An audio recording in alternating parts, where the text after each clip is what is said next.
All right, welcome back for another episode. I'm here with a very special guest, Freddie Garcia.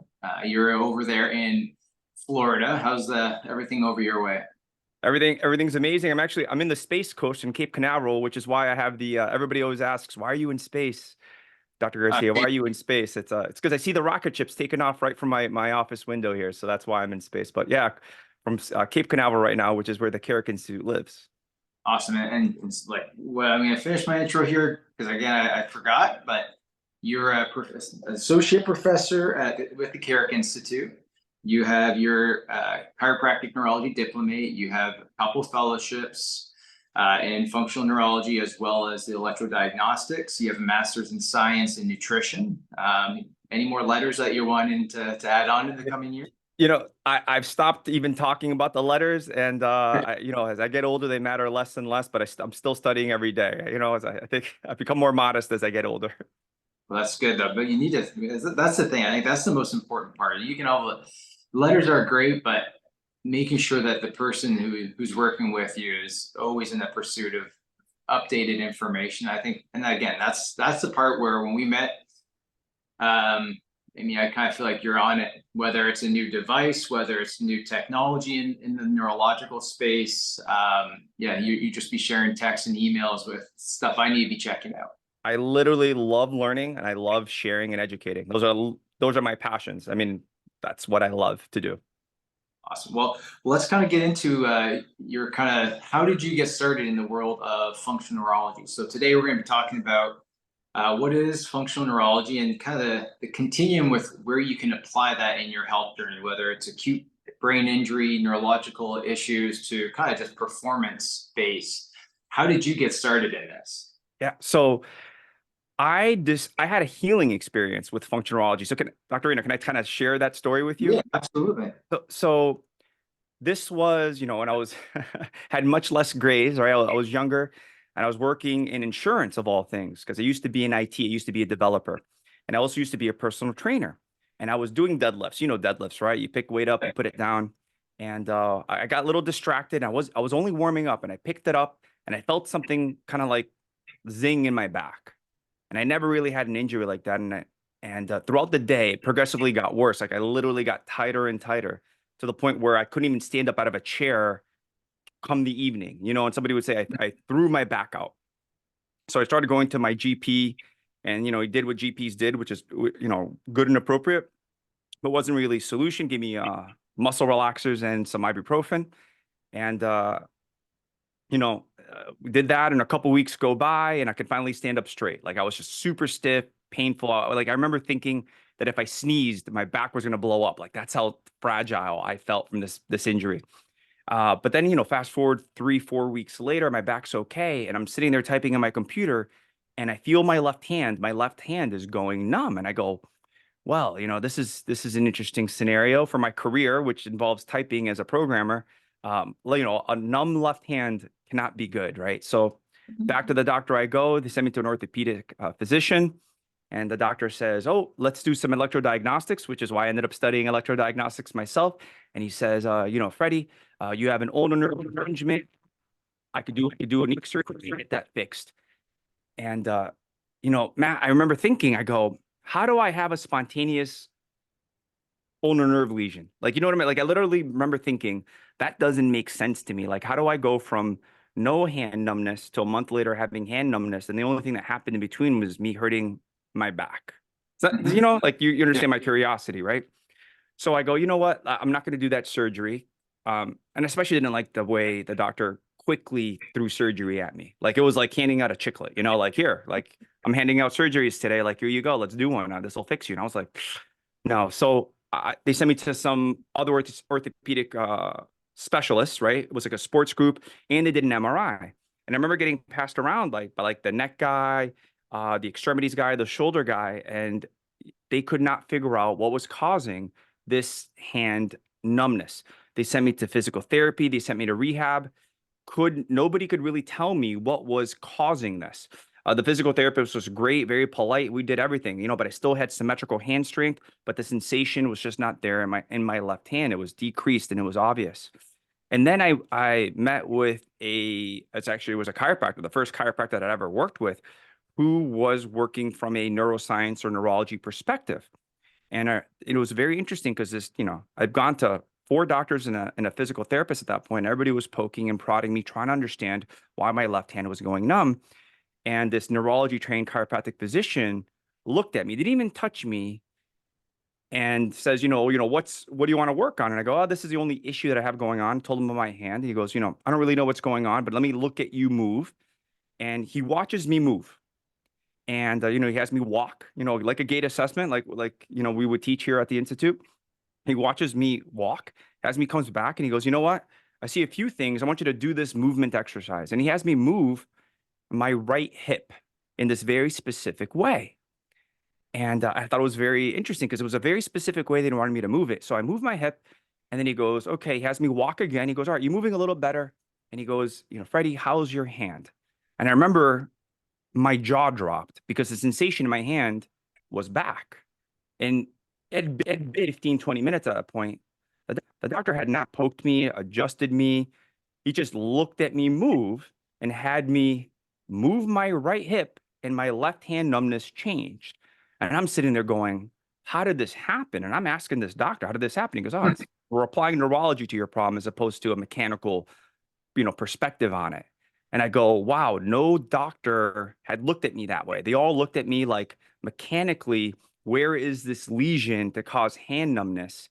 And he looked at me and said, I want to understand your brain. And one of the ways I could do that is by looking at you move, and then gave me an intervention. But he goes, the target is your brain, Freddie, and we'll see what happens to your hand. And that was like a pivotal moment for me because one, I was amazed. It seemed like magic. Now, if you know me, I love magic. I used to be a magician when I was in high school. Like I just love magic. And this was like magic to me. And I was like, it literally at that point, I was like, I'm going to change my career. I love this. I want to understand functionality. I want to tell other people about it and share it. And so that was my experience with functionality, and actually my first experience with chiropractic, where I wasn't even adjusted. Right. Yeah. And so from there, I decided to change careers from, insurance and the programming world to becoming a clinician. So I started going back to school and getting all my prereqs ready. And then here I am years later, working with the, premier functionality education institution in the world and helping direct that ship. So how old were you when this happened? Gosh, in my early 20s. Like I said, there were no grays then. Like literally I was in my 20s because it was right after, this was my first job out of college. I must have graduated college around 21. So I was in my early 20s when this happened. So that's why I didn't even know what it was like to hurt my back. Like, like now that I'm in my mid 40s, I get up from a chair, I'm like, stiffness, that's a little normal, right? If I sit down for too long. But back then, hurting my back was like wild to me. It was wild. I wasn't used to it. Well, and I think it's interesting because, so for the listener that, for us, like you see these, brain-based therapies create pretty quick changes in certain instances. And, so, having it been in practice, like we've seen these. How though can we explain to like the listener, like how did doing something with your right hip create a change in the sensation of your left hand? How do we kind of draw that connection from, and even better yet, like what would be your definition of functional neurology, and then extrapolate kind of to why that right hip function would have this impact? That's a great question. So, and I actually think it's not a lot of people really understand it, the answer to that question, because when I see people talking about it, I think they misspeak. So let's establish this. So functional neurology is a paradigm. A paradigm is an approach, a way of thinking about problems. So you could be a chiropractic physician, a doctor of physical therapy, a optometrist, a acupuncturist, an osteopath, and all have a functional neurology approach. And what that approach is that the brain matters, and that the brain may be that the brain matters, and the brain is a component of the disease or condition they're experiencing. So for example, something simple like pain doesn't exist without the brain. You could have nociception, but the experience of pain happens in the brain. And that's a whole other conversation. But a migraine, is neurology involved in migraine? Yes. If somebody's dizzy, does the brain matter in that? Yes. If somebody has blurred vision, do the eyes matter in that? Like literally the cameras see these things? Yes. But does your brain control your eyes? Yes. So most of the problems that we have in healthcare, your brain is a component of it. And somebody within the functionality paradigm says, hey, your brain matters since it's a governing system of your physiology. And sometimes it may be appropriate to target the brain and not just another end organ. It's really two ways to coming about a problem. So that's why, and if we bring it back to that story that I told you, that doctor, everybody else looked at me mechanically, right? All the orthopedic physicians, the one who wanted to do surgery, the physical therapist, trying to figure out that mechanical problem. And this, the one who healed, really healing myself, helped me find a way for my brain to have a different experience, said, hey, let's do something to your brain and see what matters. So you asked another interesting question there, right? So we've defined functional neurology. It's a paradigm and approach. And let me kind of get this out. It's not a technique, Matt. That's the thing I think that's the misnomer, right? People start looking for what's a functional neurology technique.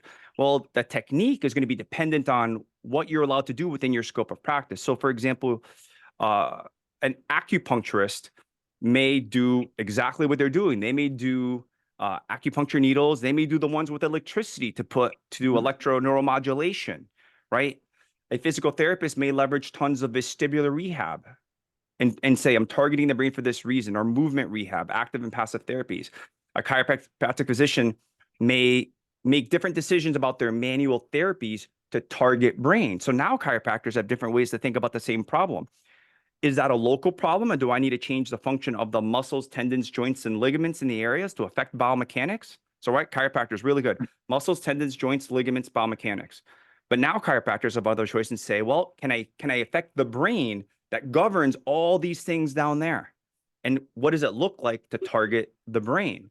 So in answer to your question about my little story there is, that doctor made me move my right hip to stimulate a specific portion of my brain. So I'll give you a little quiz, Dr. Ada. This is an easy one, right? If I do a complex nonlinear movement with my right hip, which cerebellum am I stimulating? Should be right. Yeah, ipsilateral. That's an easy one, right? And then we know there's projections that happen ipsilaterally and contralaterally, right? So if we're going to be very honest about the pathways, we know there's some that happen ipsilaterally, but a majority of that's going to go contralaterally to the other brain, because that's your cerebellum saying, hey, this is the way you're moving. But what also happens is that part of your brain also fires down to do lots of things. But one of the things that it does is fires down and sets involuntary muscle tone. And that is one of the issues. So my brain on this side fires down to set my involuntary muscle tone on that. So what I was doing is tourniqueting, like literally putting tension on a nerve to cause this numbness in my hand. But there was no way to access it, because what was setting the tone in my body was my brain. And I needed to change the frequency of firing of one region of my brain to affect that involuntary muscle tone, which is different from voluntary muscle tone, which is why. Yeah, and that's one of those things where I think it's interesting, because a lot of people, like, you can PT, do your traditional more manual therapies here at out in the extremities for an injury, but if there's an involuntary or unconscious muscle tone issue, like, you're not touching. 100, yeah. So you might actually make it worse, because what side, if you're actually working on the side of pain, what part of the brain are you actually feeding? Right. And that's what we try to teach doctors about that, because there needs to be, there's this dichotomy between treating the side of pain and then treating the brain. And, in a perfect world, they match up perfectly when you start understanding their pathways, but sometimes they don't. So you have to do things to kind of bias your brain activation to reach this, equilibrium and activation, right? Because having too much lateralization of function to one side of your brain could be detrimental. You'll literally have unconscious tone changes from having one half of your brain work too much. And you could see that in personality, you could see that in movement, you could see that in symptomatology, you can see that in the diseases or conditions that a patient will experience. So we're always looking for this equilibrium, this homeostasis in all aspects of our health, even in our even in our brain and, in brain activation, because they do have concomitants that manifest. And the easiest way to see those manifestations are in our motor output, in the way we move, because that's what we could see, right? We don't have eyes that have, QEEG or brain mapping technology, right? Maybe in the future with like some new, Google glasses that let us see things like that. That would be amazing. Which I wouldn't even be surprised if that did happen one day at this point. It might even exist and we just don't know about it yet. So somebody's thinking about it. Somebody's thinking about it. So that's gosh, I took us on a little journey there, but that's kind of how where I experience functionality, and that is functionality. It's that approach. But every profession will have it a little differently, right? I mean, you could have a nutritionist, right? I have a master's in nutrition who has a neurochemistry approach to that. So we have a faculty member, Dr. David Clark, who does that. He knows what foods and nutraceuticals somebody should have or things that they should avoid, and how to complement that really well with brain activation, and understands manual therapies to help his patients. So he's the type of person that this patient goes to 12 doctors, they can't be helped. And then they go to Dr. Clark, who understands neurochemistry, and he goes, hey, this is where you're lacking in regards to neurochemistry. This is the brain activation that you need, and these are the manual therapies you need. And all of a sudden, it's a month later, 60 days later, and this person's like, I've never been better. So it all, since it's an approach, it looks a little bit different in the hands of a clinician. And I got to tell you, that is actually part of the struggle of functional neurology, because how do you study something that changes in the hands of the clinician? It looks different. So in that way, how do you measure art? Right? You, Dr. Rayner, you create art with your patients, and you just have an approach. You have a neurological lens to look at your patients with, and the how of that is within the confines of your scope of practice as a chiropractic physician, right? So you approach things a little differently, which would be different than say a massage therapist. They would do things a little differently as well, and definitely differently than a neurooptometrist, which also takes our training. Their approach is all going to be different. So that's what makes things difficult to study in regards to functionality. But the things they're doing come from very specific professions, right? And I named some of them, right? Yeah, and I think that's in the functional neurology kind of world. The difficulty is explaining it, because a lot of people explain it from kind of their tools in their toolbox, and kind of shit. Like, yes, there's a paradigm, aspect. That's really the foundation of it, and we all have just different tools we bring to this paradigm. And I think that's the one thing. When I just was starting out in school, Dr. Klotzik came to the Harvard University to teach an adjusting course, but a brain-based adjusting. And it was pretty much impossible when you started looking at it from that way to go back and look at things differently. You're like, well, that makes sense. What is this, what is this doing outside of just in the limb, the spine? Like, what is it doing at the central level or the brain level when you adjust somebody? What fuel changes are you driving? Are you bringing more oxygen to tissue? Are you driving plasticity? And if that's better, can the computer go and send better output down? And I think that it's hard to kind of like not unsee that once you see it. And that's, how, you've met Brandon or Dr. Nutt. It's the same thing. I'm like, hey, you need to come to one of these conferences. I'm like, you can sit in for the morning, and knowing like, this is going to be like a hook, line, and sinker once he sat in. And because again, in the conferences, like you're pulling in cardiac function and physiology to like, hey, you got to feed the brain. Like all these things play into it. And I think that's it. I think the functional neurology paradigm makes you also like a very good quarterback to kind of see, kind of all the potential like compounding problems impacting them to why they're in your office. Whether it's like, you're anemic, you have dysautonomia.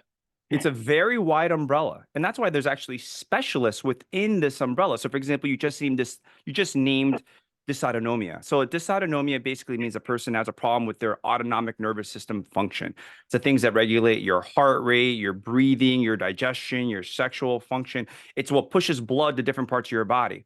All right, so think of it this way, very simple, right? If you literally cannot get blood to various parts of your brain and your body, the symptomatology you can feel could be very ranging, and it can be very difficult for a doctor, all types of doctors, to understand they're dealing with a dysautonomia patient, unless it's a very simple ones, maybe like POTS, which has very hard and fast diagnostic criteria. That's why it's one of the easier conditions to kind of recognize. But there could be somebody with dizziness and it's a dysautonomia. But if you go to a physical therapist and they look at everything like a peripheral vestibular problem, they could do all the vestibular rehab in the world and a dysautonomia.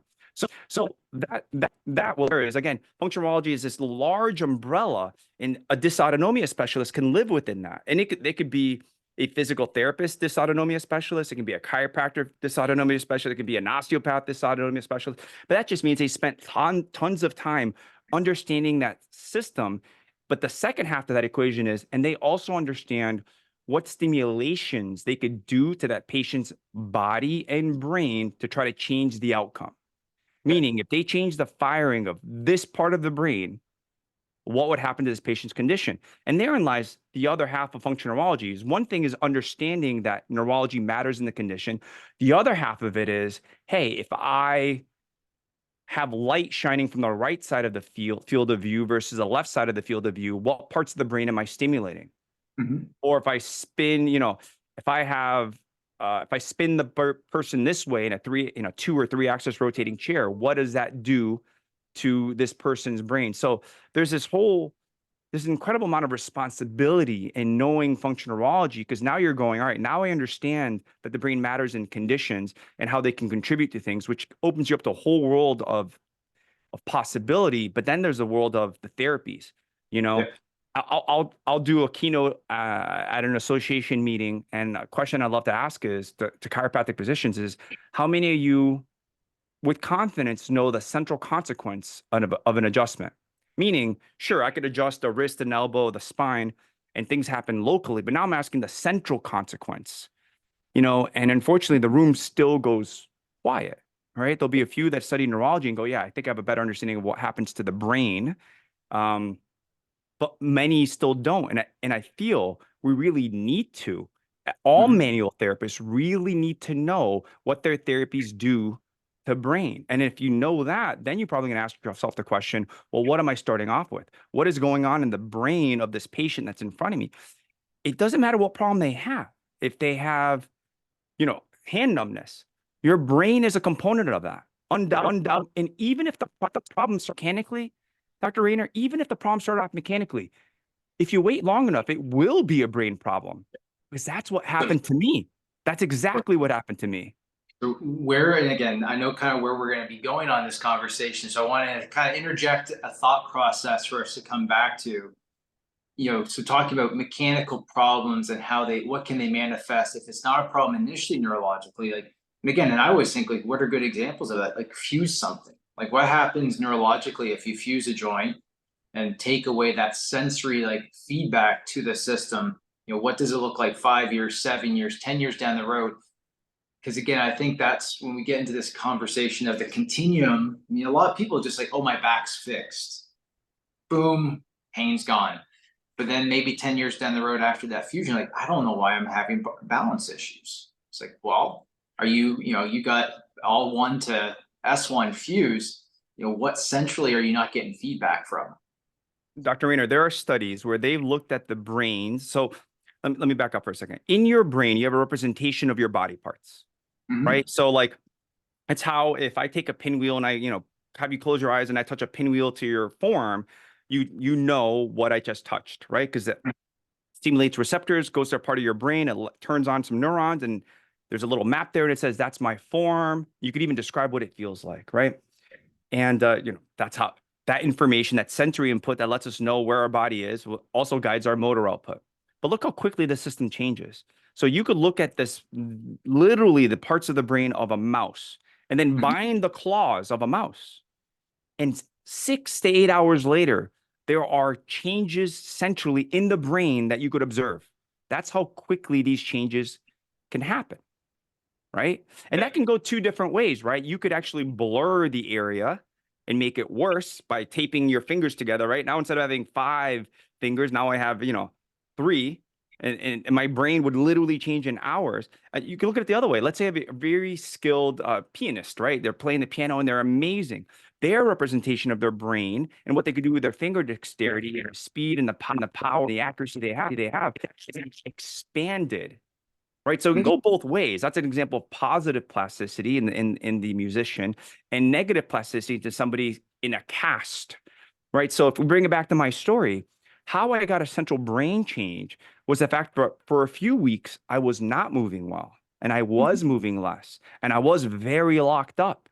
And maybe in the first 6 hours, as it became stiffer, everything's fine. I'd have minimal brain changes. But now you start going to 24, 48, 72.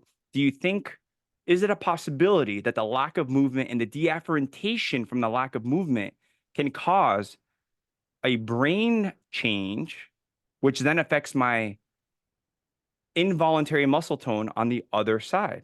That is a very good possibility. I theorize that's what happened. And it makes a lot of sense that happened, because what did change it was neurological in nature, even though it's movement based, because that doctor did not touch the site of my issue, right? While everybody else had.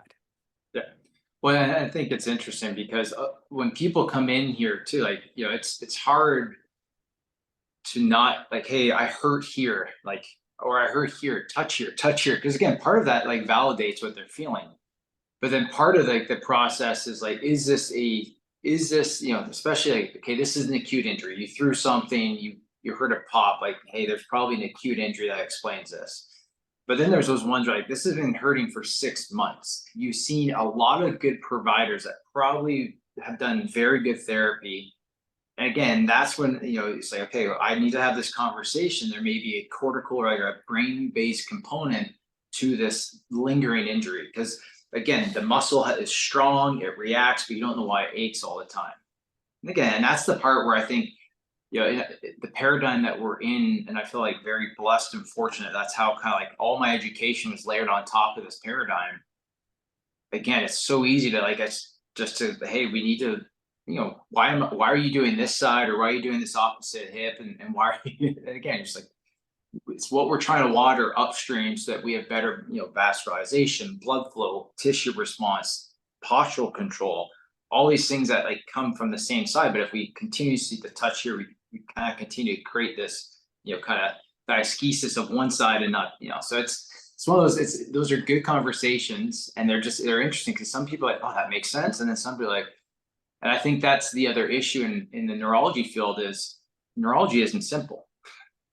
And we're finding, oh, hey, this actually ties into this part of the brain, and we may find out more and more things. So the story is always layering and getting deeper.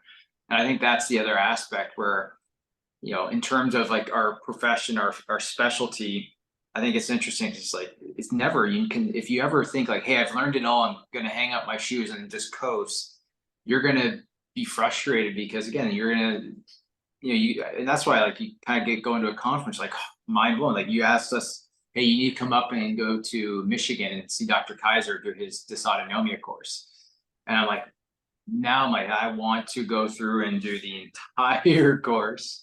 And because again, it makes you look at the autonomic control, even deeper than what we had previously.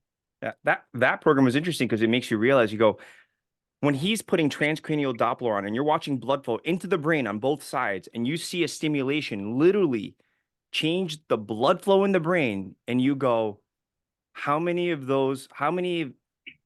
my patients in the last 15, 20 years did I miss that in?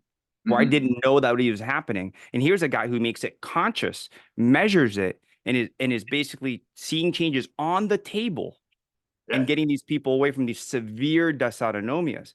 But I think there's an element of that happening in all our patients. Now, for some, it matters, and for others, it doesn't, right? And I think that's where that's why I say, as clinicians, we're artists, right? As clinicians, we're artists. You made an interesting statement before, and I got to tell you, I share with the doctors that I get to train and mentor and communicate with. And I tell to communicate to their patients, go, listen, we're going to approach this problem 2 ways. We're going to do a bottoms up approach. So they do feel like you're getting their hands on them, because some patients really need and want that, right? And it's necessary and appropriate. bottoms up. We're going to do things to the body. We're going to do manual therapies. We're going to do active and passive therapies, you know, exercise. We're going to do that things bottoms up. But then there's times where we're going to target your brain and we're going to see the effects that has down. That's the top down approach. And I tell them, I go, your job is to communicate to the patient that they're going to find the best way to get the outcome they want with the least amount of risk and the least amount of effort. And sometimes it will be a bottoms up approach. And sometimes it will be a top down approach, right? And that's the art of the science that we're applying in functional neurology, right? That science is clinical neuroscience, and it comes from many fields, but the paradigm, that's what makes us artists as clinicians. And that to me is exciting to think about. Well, and that's the other aspect where, like, you know, having this conversation with, you know, I have a buddy, you know, orthopedic surgeon or even another chiropractor that's, oh, it's evidence-based. It's like, well, how, you know, and it's like, it kind of goes back to like, well, show me the research on it. Like, there's tons of it. Like, just the pathways are laid out. So we know the avenues in, we know how to stimulate, we know how to assess, and then we can implement that and measure the output. Like that's the part where, like, whether it's vestibular, like you have a whole world of research in vestibular, you have your, you know, neuro-ophthalmology, you have like the neurology of eye movements, like there's textbooks already written on this stuff. And I think that's the part when you look at what Dr. Carrick has done and all the kind of people he has pulled under and mentored, you're taking, and we're becoming very good masters of like neuroanatomy and neurophysiology and then creating this paradigm around it. And I think it's, when you understand that, then new research, even though it may be in a field that's out there, but if it applies to neurology, it layers into the paradigm. Exactly. You get it. Man, I could talk about this stuff all day long because it's just so exciting to me. I mean, I love the empowerment that clinicians feel when they finally grab onto this approach, this paradigm, realize that they have so many more options to help their patients with, like things that they didn't think were possible suddenly are operating within this paradigm. And because of that, we attract lifelong learners. Like you said it before when you're talking about Dr. Klosik teaching the brain-based adjusting. It's like once you understand that concept, realizing that even a joint manipulation and adjustment, you could do it from a mechanical perspective or a brain perspective, and you get to make a decision as to which one would be best for that patient. Once you understand that concept, truly understand it, you can't undo that. You literally go, this matters so much, and I need to apply this to my patient care. And then you go, well, hold on, what else is there? You know what I'm saying? Like, what else is there? Just like you said, dysautonomia and literally blood flow to your brain. Well, what else is there? Then you start learning about the eyes and how that contributes to things. All right, well, then what else is there? Then you start learning about the vestibular system and how important a system that is. That's one of the most important. All right, well, what else is there? Then you go, oh my goodness, the basal ganglia and how we move. Oh man, well, what else is there? Well, the somatosensory system and it just afferentation back in. You know, like, well, what else is there? Well, all our coursework that we're spearheading here at the Carrick Institute is based off deeper understandings of the breadth, depth, and application of those systems. So it's very challenging because, like science, we cut it up into a box and we could teach it within a framework. But that framework really becomes this wide umbrella, and then the clinicians get to choose how to apply it. So that, again, I guess it comes back to that it looks a little different in the hands of every clinician. But, you know, I will say patients are typically happy that their clinicians have a more open model to understanding what they're going through, because when the patient doesn't feel understood and the doctors are hitting the mark and they do end up in the office of a functional neurology trained clinician, I've seen it dozens and dozens and dozens of times in all my colleagues and peers. You could see the videos and these people are just like, you understand me. You found something that nobody told me about, and you explained something to me and connected dots that everybody who was living within one little box couldn't. But it's an incredible responsibility, clinicians, isn't it? And that's it's interesting because I feel like when you start, you get enough of the history, you get enough of the exam, and again, when you're going through and you're teaching that pain, the neurology, like that pain boot camp, it's the same thing. Like once you get enough, like you're around the epicenter, the bullseye, you can start to be like, hey, you got problems with this too, don't you? How's this function? Like pretty, you know, you feel a little fatigue if you do this, like.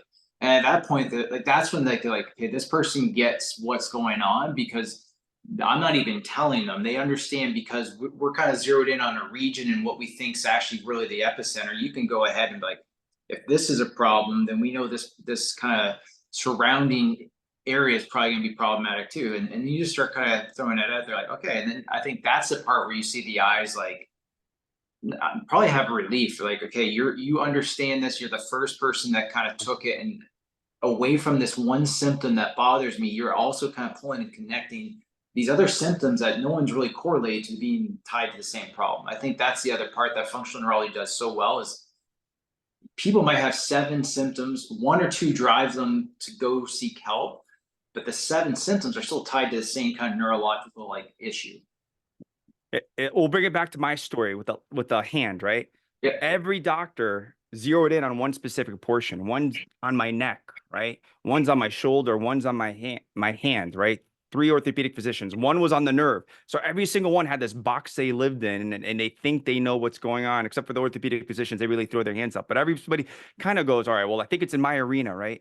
And it was the functional neurology trained doctor that said, well, I'm always going to look at you completely, including your brain.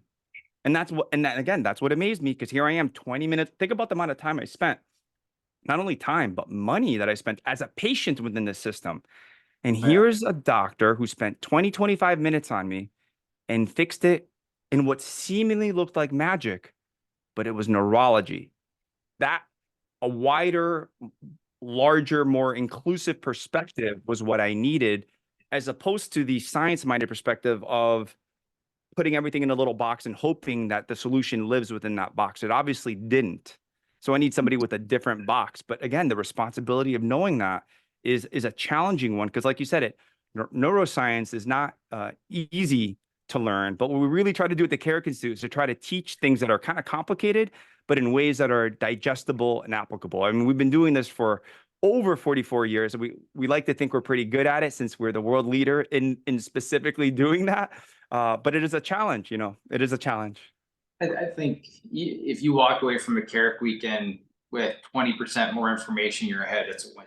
And again, then go and add and get efficient with that, then go back, review your notes, and take another 5%, add it in.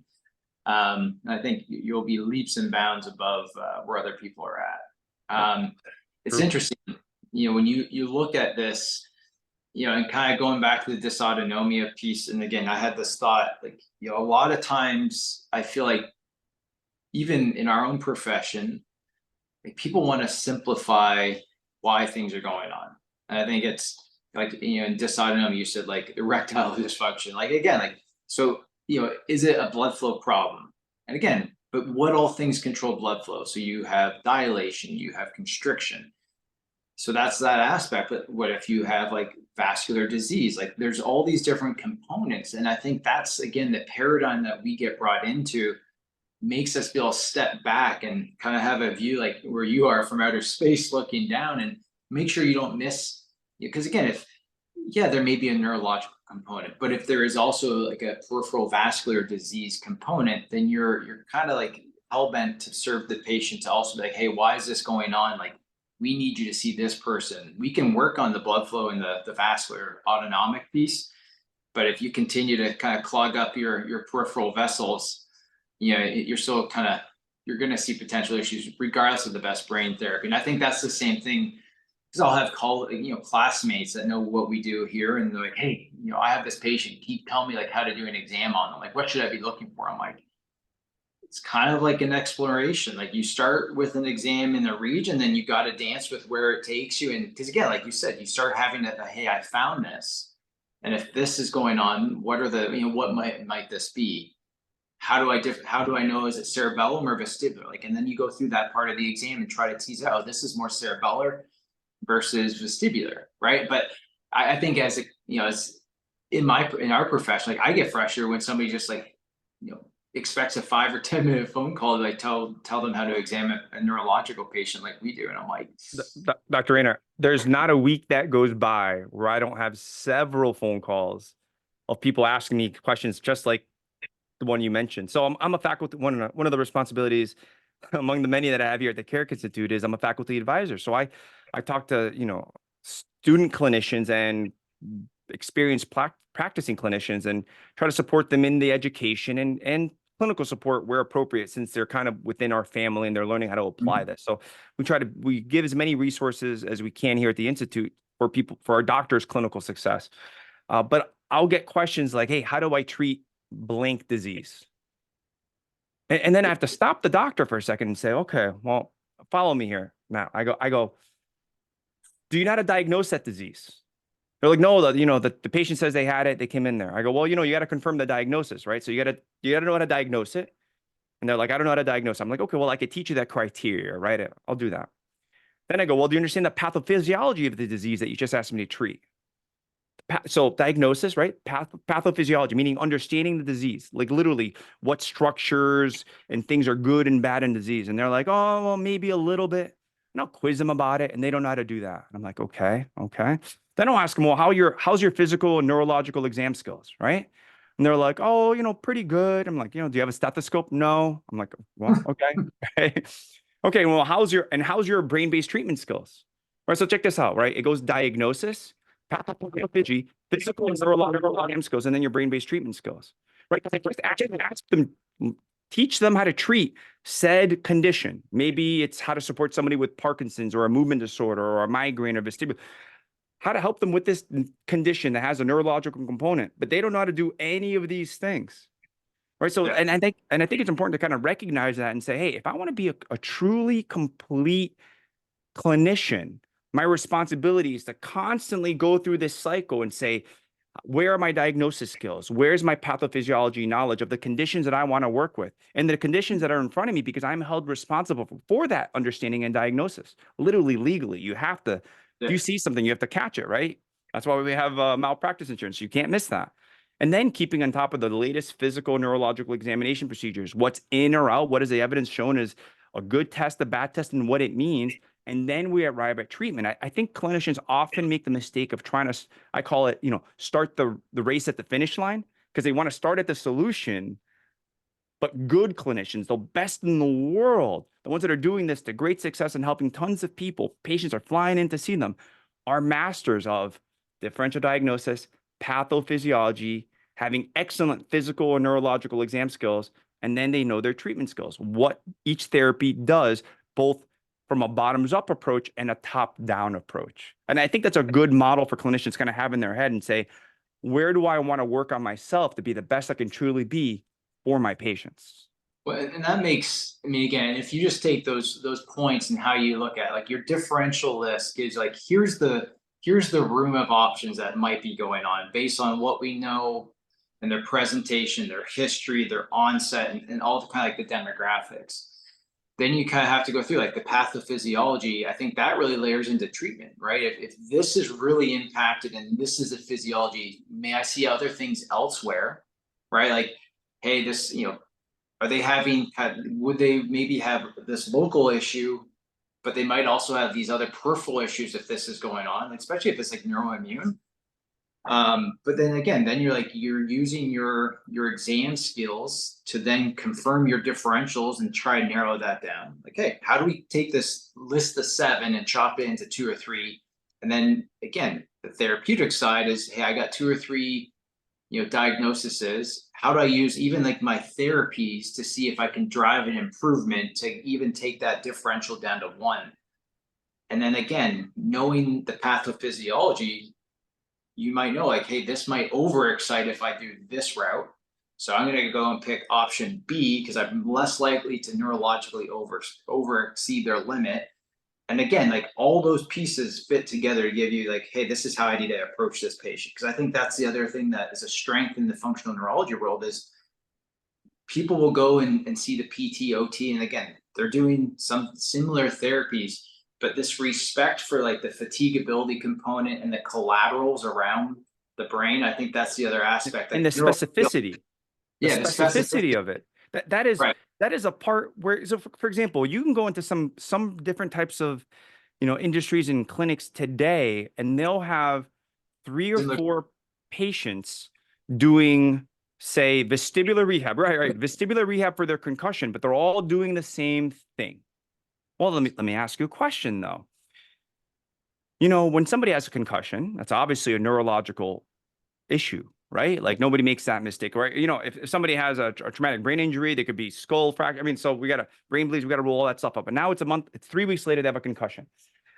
Is there really ever going to be two concussions that are exactly the same? That is a hard no. They're not going to be exactly the same. You could have somebody, and you have an infinite amount of variability in how everybody's brain is going to react to the trauma of the concussion. So you could have somebody that feels dizzy. You get somebody that has mood changes, or somebody that has sleep changes, somebody that has appetite changes, somebody that now has a stutter, somebody that now has a movement disorder and a tremor, somebody that literally can't stand up without a walker. Like literally, they could all be different. So how are you going to have 4 concussion patients and they all need the exact same thing? So our time, we would want to gather enough information to give them a specific, as safe, and as easy a therapy to elicit the change we want. So for one patient, if they were doing, in your example of vestibular rehab, which is here's a no exercise, I'm looking at my thumb and I'm doing that. Well, one patient, I may want to do fast to the right, slow to the left, fast to the right, slow. And the next one, it may be the other way. So fast to the left, slow to the right. Another one, I may say, hey, you only do no-nos. You're not going to do yeses. And the other patient can be, hey, I need you to work in the vertical plane. We're going to do yeses and no-nos. And everybody should look at each other and say, well, why are we all different? Well, the answer to themselves is because they are all different. So I think specificity matters in regards to what we do in functional neurology. And that's kind of like one of those things where, like, I hate it and I love it, because they'll come in like, oh, I've done that at the PT. I'm like, here's why this is going to be, it may look very similar to the vestibular therapy or the pieces that we're going to be doing. But when you're just doing like activate, like there, again, like you said, there's no specificity to it. And again, and that's why I was saying, I'm like, hey, I'm really sorry, because, like, you know, they're doing things that are beating around the right bush. But again, it wasn't specific enough to your neurological injury where, hey, your left side is not giving enough feedback. So it would make sense that we want to prioritize just the left. But whenever we do like right activation, like, it's going to cancel out the left. So we want the voice of the left to go up. So would it not make sense to you to then be more specific to what your brain needs for feedback? And then a lot of clinicians that are not well trained enough yet don't realize that they're often taking one step forward and at the same time, within their time with that patient, taking one step backwards, but then scratching their heads later and saying, why aren't I getting the outcome that I wanted? They're not aware of that. You know, the analogy that I can give you, bringing it back to art, is you have all these colors in your palette, right? And you may need to paint with red, but maybe you need pink, or maybe you need fuchsia, right? So you need to make a decision as to which color you want to use in your palette. So what we usually say in functional neurology is that we're going to give you infinite amount of tools, but the real how is to know when to apply which tool. And that is an art in the application of the science. And I think that's an art that's very specific to functional neurology. Like, that is, if you kind of want to hone in on what separates us, it's that very piece. Because there's a lot of people that do the manual therapies or the interventions in some kind of like the kind of non-specific aspect. But I think that's, you know, our paradigm is how specific we are at applying them. Even like, hey, do we do this lying down versus seated on an angle? Like, where do we start them? Where can they have neurological success and build off of that versus just, you know. Well, here's the issue though. It's like, in their mind though, they are addressing it. It's just that their model is closed off prematurely.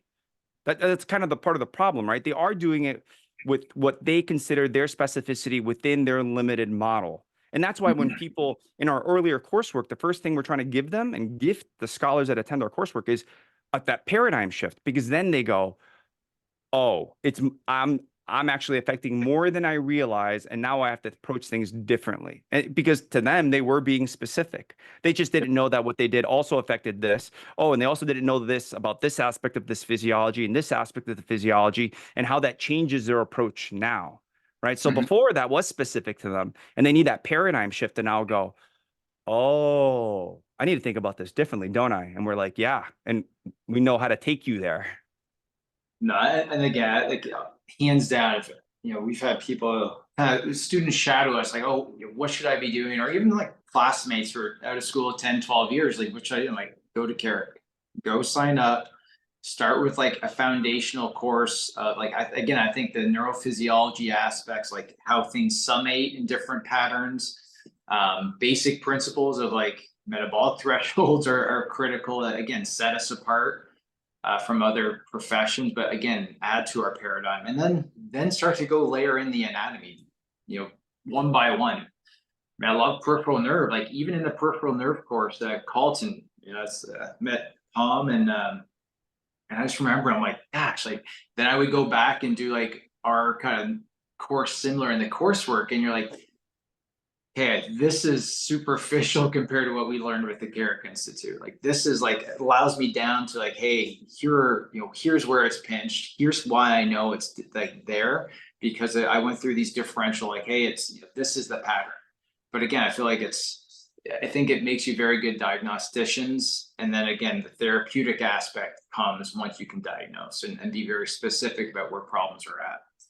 I want to be mindful of our time. And I know we had this, we got about 10 minutes remaining. I want to kind of jump in, and we talked about the kind of the continuum of functional neurology in the application process. And so kind of let's talk on that. Because again, a lot of people will find the clinic because they're the 6 months out, 2 years out, like they're not recovering from a concussion or let's say COVID, like they're not getting better. And then they've been through usually the gamut. They've been through all like the big name specialists, and they're kind of just told like either, hey, it's this, but they're still not seeing progress, but they find their way into the clinic. That's where a lot of people, I think, start in our functional neurology world. How do you see it though in the continuing into like performance and just optimization? So I think that's the other aspect is how do I think everybody should have a functional neurological exam, kind of as a part of their physical. Like we do colonoscopies, we recommend, hey, get routine blood work. It's like, again, we know Alzheimer's is 20 years, the physiological and pathological changes are going on. So it's like, why are we not kind of having a functional thorough exam, an executive type of exam just to optimize brain function? Right. I love the idea of a brain health report card, right? To me, it should be done as part of the physical. But I like that you mentioned that. So you continuum. So if I could speak on that. So to me, the continuum in the application of functional neurology is very interesting. So in the Carrick Institute, we're often talking about NSO, nervous system optimization, right? So basically, we're trying to improve the function of the nervous system, which is the governing system of the body. It affects everything, from your head to your toe. It affects everything. So there's your brain matter, undoubtedly. But you could walk into a clinic and you could have an Olympian who's a world-class athlete for something they do.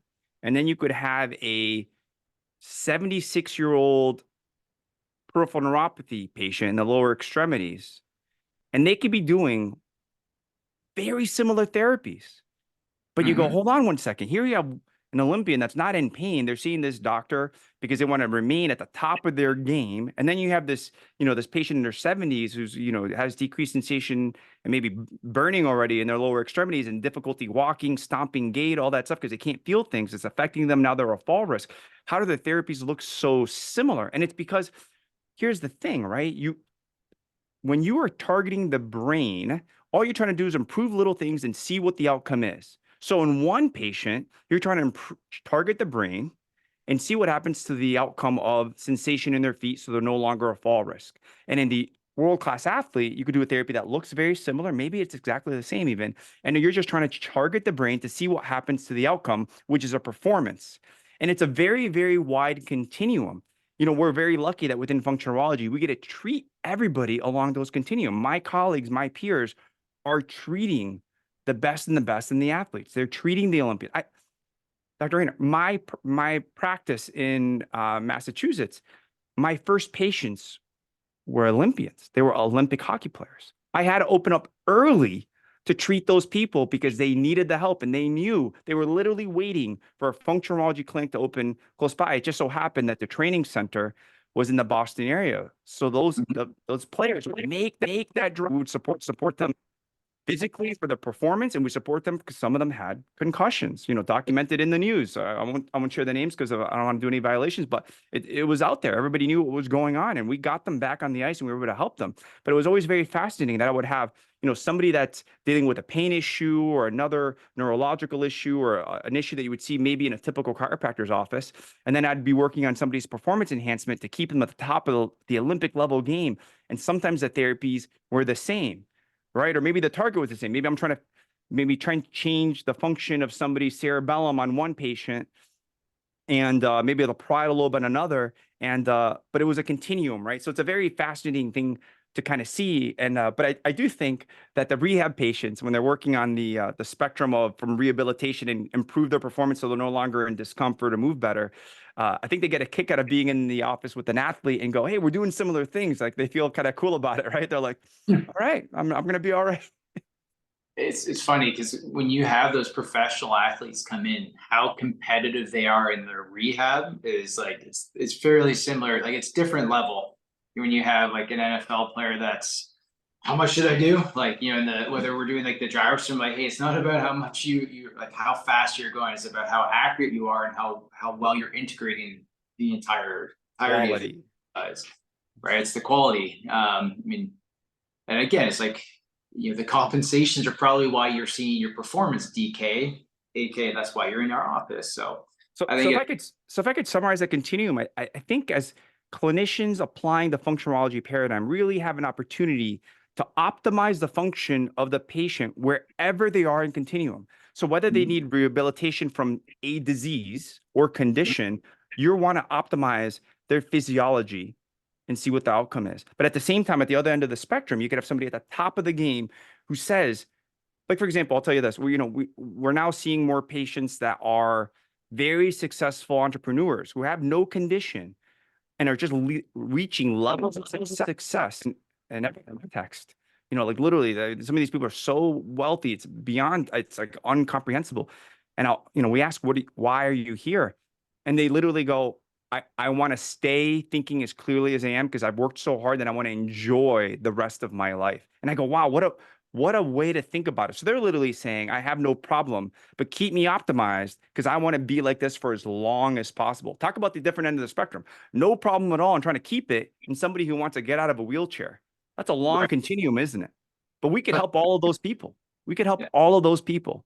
And that's the cool part. I mean, and I think too, when you look at it, like, and they also those like CEO, those serial entrepreneurs that are pushing themselves, and they're coming in like they also know like they're pushing themselves, and I think that's where like when they come in, like they want to just be, they are aware of like, hey, I might get an hour or two less of sleep for too much, for a week at a time, and I think they're aware like what the risks come with that. Like they're well versed in their profession, but they're also very well read in terms of like health and knowing like, hey, look, I should be sleeping and should be doing this.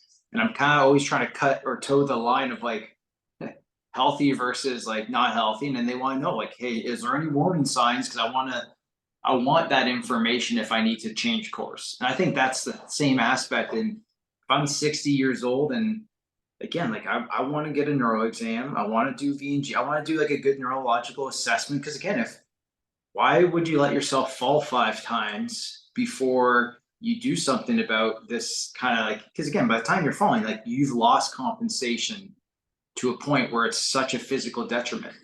That's the word compensation. Right now, anybody listening to this is losing one compensation, and they now will have a disease, but they're 98% there. And a well-trained functionality clinician will tell them what's going to happen next once they lose that compensation because they'll have insight into their neurophysiology. And that also falls on the continuum.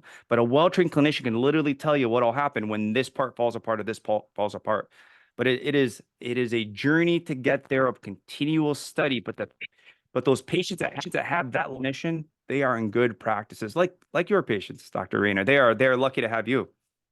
Appreciate that. Those are some kind words, but just it's such a fascinating like continuum to be on because like you said, like if going back, and this is kind of where that patient that as we get older, do we see more arthritic changes? Do we lose some mobility in joints? Do we lose some, hey, maybe they're fused together? And again, I think that's the thing that's unique is like, you may feel great, but is there some downstream impact that's setting off that we can be way out in front of? Hey, like we fused your spine, or we didn't, but somebody fused your spine and they told you that solved the problem, which like, hey, maybe you're to solve that problem, but what problems may it have kind of thrown out into the future for you? And what can we be doing about that 5 years, I mean, as far out as we can, because and I think when we talk about like a head injury, I think it's interesting. Like we may have, like people a lot of times have already been kind of I don't want to say decaying, but like compensating, and a small little fender bender was that little piece that just how am I blacking out? How am I so dizzy from, like I was going 5 miles an hour? I'm like, yeah, but you're already towing the line and compensating. And that small little momentum was enough to like lose your compensation The house of cards falls down. That is a really good analogy to get that point across. 100% correct, Dr. Rayner. 100%. Yeah, I think that's one of the ones where they kind of come in like, I don't want to say frustrated, but like I think, well, how could this do it? Yeah, they're literally asking like, how did this happen? Like they don't get it. They don't get it. But again, in the hands of a well-trained clinician, they could have possibly staved off things being as severe, or maybe avoided something completely if you could do things early enough with early intervention. Again, a good clinician can see things happening years ahead of time. Even conditions like Parkinson's, you mentioned Alzheimer's, those signs and things, you can do things to make things or delay things years ahead of time. The clinician just needs to be trained.